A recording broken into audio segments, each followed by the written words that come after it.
വിചാരിക്കുകയും സിനിമയ്ക്ക് ശേഷം ലഹരിയും പെണ്ണുമൊക്കെ ഉണ്ടായിരുന്നു.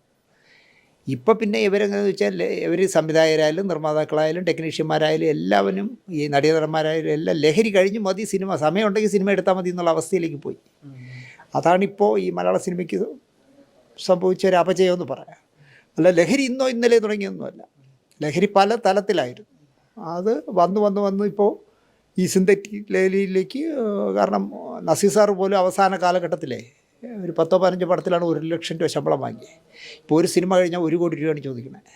അപ്പോൾ അമിതമായി കാശ് വന്ന് കയറുമ്പോൾ അവർ അത്രയും കാശ് ചിലവാക്കാനുള്ള വഴികൾ തേടും. അപ്പോൾ അവർ അതിന് പറ്റിയ ലഹരികളിലേക്ക് ലക്ഷങ്ങൾ കൊടുത്ത് വാങ്ങിച്ച് ഒട്ടിച്ചും വലിച്ചുമൊക്കെ തീർക്കും.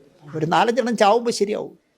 മലയാള സിനിമയിൽ അടുത്ത കാലത്ത് നോക്കിയോ, എല്ലും പല്ലും ഒക്കെ പോയി ദ്രവിച്ച് സ്വബോധമില്ലാതെ ഒരു 4-5 ചാവും, ഉറപ്പാണ്. നമുക്ക് മലയാള സിനിമയ്ക്ക് വളരെ വലിയ സംഭാവനകൾ നൽകുന്ന 4-5 നായകന്മാർ ചാവും. അത് ചത്ത് കഴിയുമ്പോൾ ചിലപ്പോൾ സിനിമ രക്ഷപ്പെടും. ഈ നടി ഇപ്പോൾ സിനിമ